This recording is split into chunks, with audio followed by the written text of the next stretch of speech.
इगास शब्द का अगर आप अर्थ सबको बता सके, क्यों इगास कहा जाता है? पांडव, क्योंकि पांडव का हमारे जो केदार खंड है, हमारा जो पहाड़ है, उससे बड़ा इतिहास रहा है। भरोसेमंद आदमी थे यहाँ के वीर भड़ माधो सिंह भंडारी जी, जिन्होंने कि आपको पता होगा कि मलिथा की एक गूल है वो भी बनाई थी।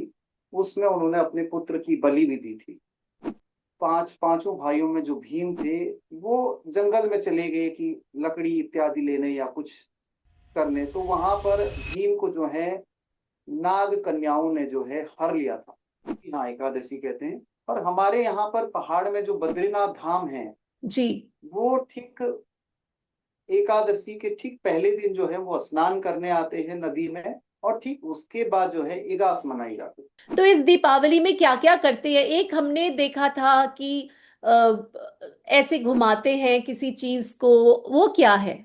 उसमें होता क्या है कि जो हमारे यहाँ पर जो चीड़ के पेड़ होते हैं, उसकी जो लकड़ियां होती हैं, जी। उस पे उसकी लकड़ियों से जो है हम भेलो बनाते हैं। तो दो तरह के भेलो हम बनाते हैं। एक भेलो होता है आकाश भेलो, और एक होता है मंडाण लगता है जब देवी देवता अवतरित होते हैं। तो वो एक चौक होता है, वहां पर सभी लोग एकत्रित होते हैं, और फिर इन भेलों पर जो है अग्नि प्रज्वलित की जाती है। केदार का अर्थ ही होता है, के का मतलब होता है जल, और दार का मतलब होता है दलदल, अर्थात दलदली जो जमीन है उसको केदार कहते हैं। तो अच्छा। केदारनाथ, हाँ, उसी के अनुसार वहां का नाम केदारनाथ पड़ा।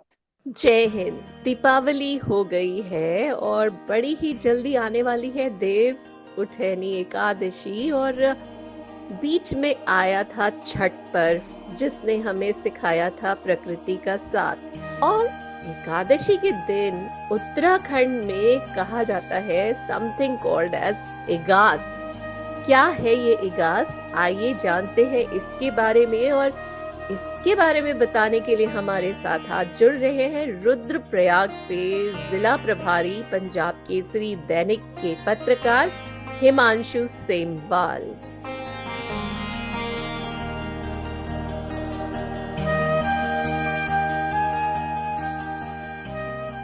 हिमांशु सर, बहुत बहुत धन्यवाद, आपने अपने कीमती समय से थोड़ा समय हमारे लिए दिया है, क्योंकि बहुत सारी इच्छा थी जानने की अपने पहाड़ों के बारे में।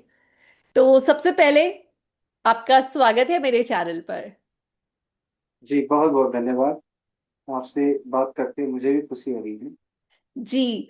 तो सर, अभी हमने दीपावली मनाई थी 20 तारीख को, और कहते हैं कि इगास नाम से कुछ आने वाला है। ये कब है और इसका अर्थ क्या हुआ? और इसको भी दीपावली कहते हैं ऐसा हमें पता चला है, तो हम जानना चाहते हैं, इसके बारे में बताइए आप। जी बिल्कुल, इगास हमारे यहाँ पर एक दीपावली का एक छोटा स्वरूप है। छोटी दिवाली के नाम से भी इसको जानते हैं। और ये आदिकाल से चला आ रहा है। हम राम युग से कहें या कृष्ण युग से कहें या हमारे पहाड़ के कुछ रीति रिवाज भी हैं। ये दिवाली के ठीक 11वें दिन आता है, एकादशी के दिन। तो पहाड़ में इसको धूमधाम से मनाया जाता है। राम राम काल जब शुरू हुआ था, तो दिवाली के दिन बताते हैं कि भगवान राम जो है आ, वनवास काट के लंका पर विजय करके अपने अयोध्या लौटे थे। ये ठीक 11वें दिन उनका, जब वो अयोध्या लौटे थे, तो धूमधाम से वहां पर दिवाली के रूप में राम के आगमन को मनाया गया था। उसके बाद जब उनका पट्टाभिषेक होना था ठीक 11वें दिन, उस दिन छोटी दिवाली मनाते हैं।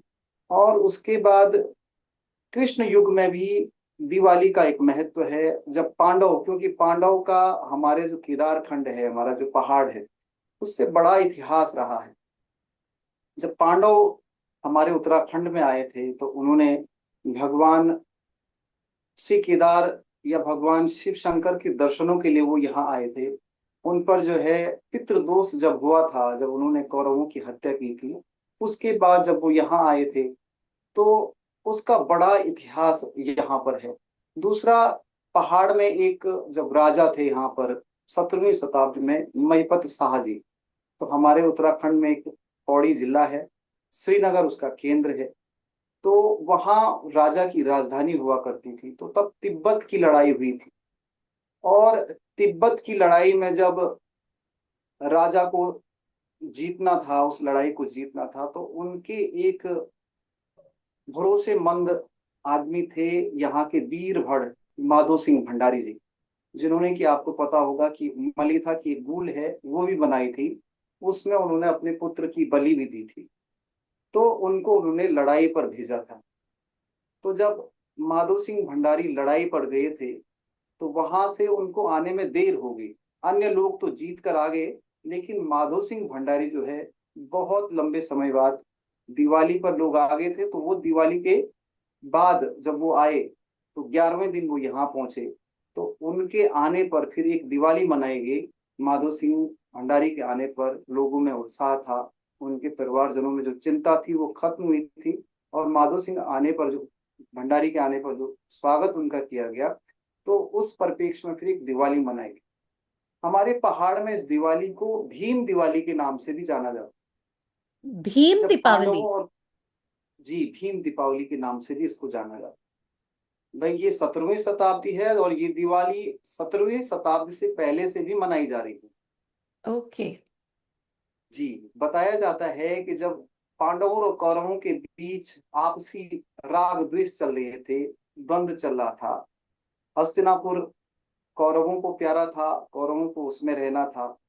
जो वहां के धृतराष्ट्र जो राजा थे, कौरव दल के और पांडव दल के पांडु, तो कौरव पांडवों को कुछ देना नहीं चाहते थे। उसके बाद जुए का जो आयोजन हुआ, जो पासे फेंके गए, उसमें शकुनी जी ने बड़ी अहम भूमिका निभाई, और यहाँ से पांडव दल ने अपनी भूमिका निभाई। उसमें पांडव सब कुछ हार गए थे, यहाँ तक कि द्रौपदी भी दांव पर लग गई थी। उसी दौरान उनको 12 साल का वनवास भी हुआ था। तो 12 साल का वनवास और 1 साल का अज्ञातवास। तो वनवास के दौरान जब दिवाली आई, दीपावली जब उन्होंने मनाई, तो जो भीम थे, पांचों भाइयों में जो भीम थे, वो जंगल में चले गए कि लकड़ी इत्यादि लेने या कुछ करने। तो वहां पर भीम को जो है नाग कन्याओं ने जो है हर लिया था। तो अच्छा। नागलोक की जो कन्याएं थी, उसको भीम को उन्होंने हर लिया था।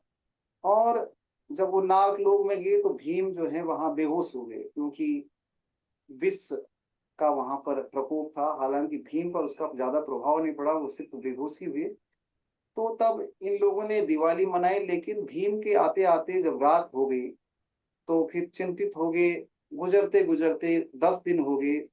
जब 11वें दिन भीम लौट कर आए वहां से, जब नागलोक में पता चला ये तो पांडवों के भाई हैं, पांडवों में से एक भाई हैं, तो इनको हमने कुछ नहीं करना है क्योंकि ये देव स्वरूप हैं, तो उनको छोड़ दिया गया। फिर तो 11वें दिन जब वो लौट कर आए जंगल में अपने भाइयों के पास, अपनी माता के पास, तो तब एक दिवाली फिर से मनाई गई उस दौरान। सभी ने खुशी में, कि भीम ने उस दिवाली के दौरान कुछ खाया पिया नहीं था, दिवाली नहीं बनाई थी, तो उस दौरान फिर ये दिवाली मनाई गई। तो पहाड़ में जो है बहुत परिप्रेक्ष्य में ये दिवालियां मनाई जाती है। हमारा जो जौनसार का जो क्षेत्र है, रवाई का जो क्षेत्र है, वहां एक एक महीने तक दिवाली मनाई जाती है। एक अच्छा। एक माह दिवाली का आयोजन होता है। जी हाँ।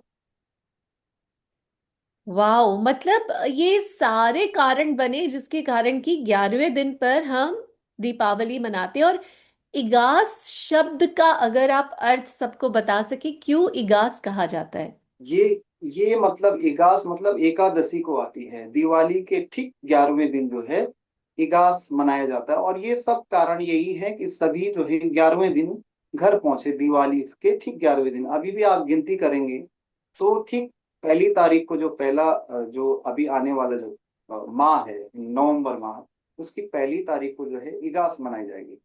और और जिसको हम यहाँ पर एकादशी हमारे, कहते हैं। हाँ, एकादशी कहते हैं। और हमारे यहाँ पर पहाड़ में जो बद्रीनाथ धाम है, जी। वो ठीक एकादशी के ठीक पहले दिन जो है वो स्नान करने आते हैं नदी में, और ठीक उसके बाद जो है इगास मनाई जाती है। ये भी परंपरा यहाँ पर। मैं तो मतलब इतना इतना ज्यादा नहीं पता था। हमारे लिए तो दीपावली राम जी आए और हमने दीपावली मना ली, पर ये सारी बातें और ये इतने समय से मनाते आ रहे हैं, इसके बारे में जान के बहुत अच्छा लग रहा है कि किस तरह से हम अपनी इतनी पुरानी, जो कहते हैं ना कि पौराणिक बातें हो गई, उनके बारे में बहुत ज्यादा पता नहीं चलता है, वो जब ऐसे सामने आती है और पता चलता है, समझ में आता है, तो बहुत खुशी होती है।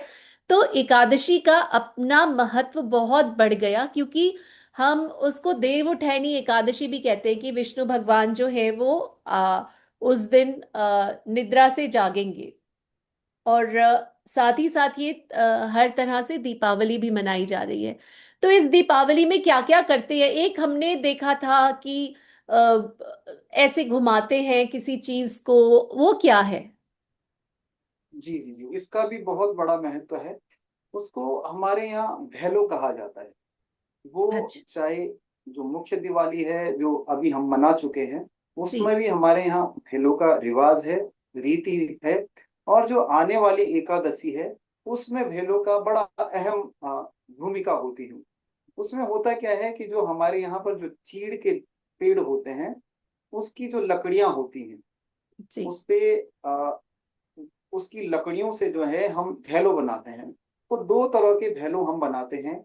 एक भैलो होता है आकाश भैलो, और एक होता है भीम भैलो। अच्छा। तो आपने देखा होगा कि जो चारों तरफ घुमाते हैं, जब उस पे अग्नि प्रज्वलित करते हैं, पहले उसकी पूजा होती है, भगवान जी के पास उसको रखते हैं, उसका पूजन होता है।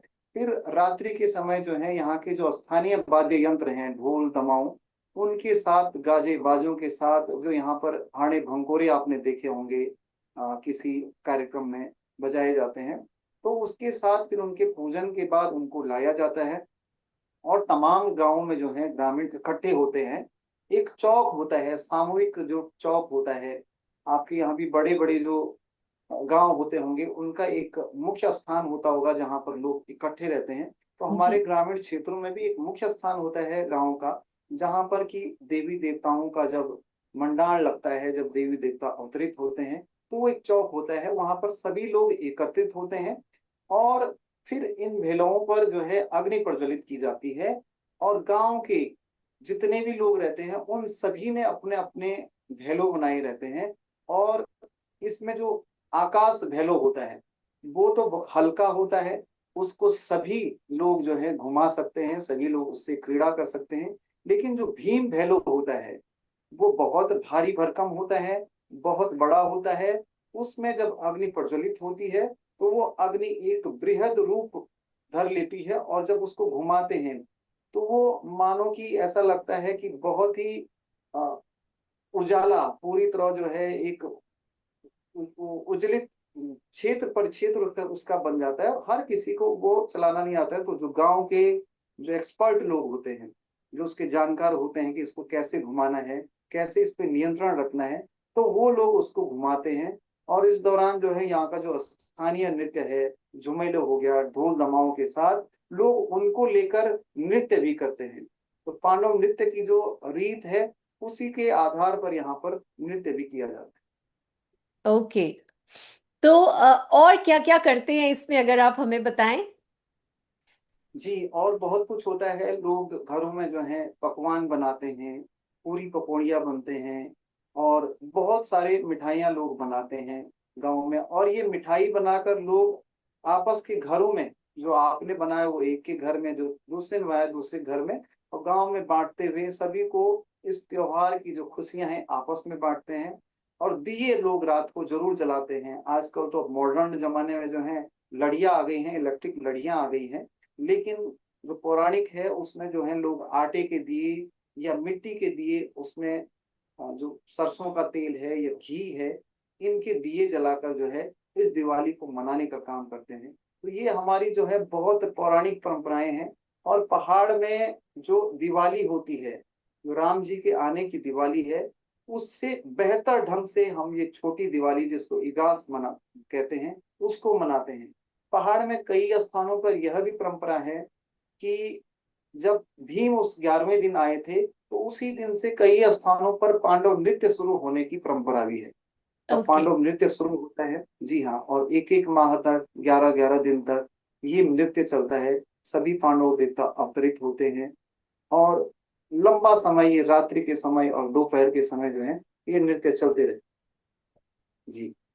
बहुत ही बढ़िया ढंग से आप पूरा समझा रहे हैं हमें इस खास त्योहार को, जिसको कि इतने अच्छे से पूरे पहाड़ों में मनाया जाता है।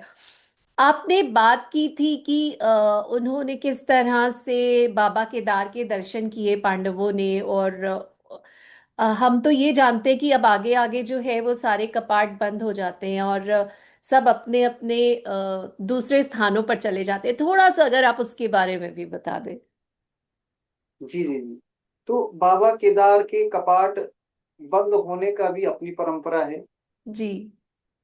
अक्षय तृतीया के दिन जो है बाबा के केदार के कपाट खुलते हैं। और भैया दूज पर जो है, दिवाली के बाद जो दिन आता है भैया दूज, उस पर बाबा केदार के कपाट बंद हो जाते हैं। ऐसा माना जाता है कि जब बाबा केदार जो है शीतकालीन जो अपना योग में बैठते हैं, उसके बाद जो है वो शीतकालीन योग में बैठते हैं, तो उनको जब बर्फबारी जो होती है, बर्फ से वो ढक जाते हैं, तो उनको किसी तरह की जो है, किसी तरह का मतलब मॉडर्न शब्द में कहें कि डिस्टरबेंस नहीं चाहिए या किसी तरह का कोई परेशानी नहीं चाहिए। तो उसके लिए जो परंपरा है, वो बाबा 6 महीने के लिए जो है ध्यान मग्न हो जाते हैं। और फिर जब 6 माह बाद जब बर्फबारी बंद हो जाती है, जब लोग परंपरा अनुसार जब यात्रा के लिए लोग तैयार रहते हैं, तो वो डोली जो है बाबा केदार की ओर फिर से निकल जाती है। माना ये जाता है कि जो केदारनाथ के जो रावल हैं, अभी वर्तमान में जो रावल हैं, वो भीमा शंकर लिंग जी हैं। साउथ से जो है वो यहाँ पर बाबा केदार की पूजा के लिए आते हैं। आदि गुरु शंकराचार्य चार्य कालीन जो परंपराएं हैं कि साउथ के जो पुजारी होंगे, जो रावल होंगे, वो यहाँ, और यहाँ के जो है वो साउथ में जो है पूजा करेंगे। तो भारत के जो 11 ज्योतिर्लिंग हैं वो इसी परंपरा पर काम कर रहे हैं। तो केदारनाथ जो है 11वां ज्योतिर्लिंग है। यहाँ पर जो रावल हैं वो 6 महीने हमारा जो शीतकालीन गद्दी स्थल उखी मठ में, उसमें उन रावल की पूजा होती है 6 माह बाबा केदार के रूप में। और वो इस 6 माह में भारत के तमाम क्षेत्रों का भ्रमण भी करते हैं। 6 माह जो है वो दर्शनों के लिए खुले रहते हैं और 6 माह जो है वो बंद हो जाते हैं। तो पंच केदार यहाँ पर हमारे उत्तराखंड में है। बाबा केदार का धाम यहाँ पर है, मधमेश्वर का धाम यहाँ पर है, और तुंगनाथ का धाम यहाँ पर है, कल्पनाथ का धाम यहाँ पर है, और रुद्रनाथ का धाम। तो बाबा भगवान के, शिव के जो है अलग अलग अंगों की यहाँ पर पूजा होती है। तो जब अच्छा। पांडव यहाँ पर जब आए थे पितृदोष की मुक्ति को लेकर, तो सबसे पहले वो केदार घाटी की ओर निकले थे, जहां पर गुप्त काशी में भगवान केदार ने उन्हें दर्शन किए थे। तो पांडवों ने उनको वहां पर पहचाना था कि वो भगवान शिव ही हैं, लेकिन वहां वो अर्धनारीश्वर के रूप में उन्होंने दर्शन दिए। वहां से फिर वो लुप्त होकर के आगे चले गए भगवान के। पांडव उनकी ढूंढ में जो है केदारनाथ की ओर चले गए। फिर वहां से गौरीकुंड होते हुए केदारनाथ पहुंचे। तो ओ- केदारनाथ में जब वो विचरण कर रहे थे, भगवान को जब ढूंढ रहे थे पांडव, सभी पांडव, तो उनको फिर वहां बहुत सारे भैंसे दिखे, महिष दिखे, महिष भैंसे जो दिखे। तो भीम उनमें सबसे बलशाली थे और बहुत ही बलवान थे और काफी लंबे चौड़े, वो कहते हैं कि वो बहुत दिखने में विशालकाय थे। तो भीम ने जब वहां पर अपनी टांगे फैलाई, तो उन्होंने कहा कि जो भी आएगा तो वो मेरी टांगों के नीचे से जाएगा। तो उन्होंने कहा कि अगर ये इनमें भगवान होंगे तो वो कभी वहां से नहीं जाएंगे। तो उनको देखने को मिला कि एक महिष जो है उनकी टांगों के नीचे से नहीं गए। तो वो पहचान गए कि यही भगवान शिव हैं। तो जैसे ही उन्होंने भगवान शिव को छुआ, वहां पर उनको छुआ, तो भगवान शिव वहां पर जो है धीरे धीरे उसमें समा गए, उस दलदल में। केदार का अर्थ ही होता है, के का मतलब होता है जल, और दार का मतलब होता है दलदल, अर्थात दलदली जो जमीन है उसको केदार कहते हैं। तो अच्छा। केदारनाथ, हाँ, उसी के अनुसार वहां का नाम केदारनाथ पड़ा। तो वहां पर जब उनको भगवान के दर्शन हुए, तो भगवान को उनको दर्शन देने ही पड़े। तो उसके बाद उन्होंने उनको बताया कि आपको ये करना है, उसके बाद आपको जो है पितृदोष से मुक्ति मिल जाएगी।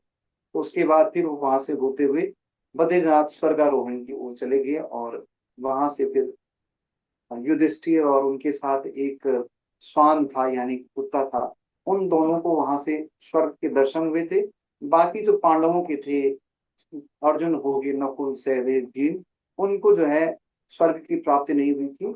उसी के बाद जो है, जो पांडवों को याद करने की जो परंपरा है, वो पांडव नृत्य जब किया जाता है स्थानीय वाद्य यंत्रों के साथ, वो अवतरित होते हैं और लोगों को, मतलब उनके भक्तों को वो दर्शन देते हैं। तो तभी से ये परंपराएं चलती आ बहुत बढ़िया। इस पे तो लग रहा है सर आपके साथ बहुत लंबी बात होनी चाहिए, पर क्योंकि आप अपने इतने बिजी कार्यालय के कामों में से निकाल के समय दे रहे हैं, तो बहुत बहुत धन्यवाद। और हम जरूर चाहेंगे कि आगे भी आपसे जरूर बातें हो, पर इस बार के लिए हृदय से धन्यवाद और सभी को इगास की खूब सारी शुभकामनाएं।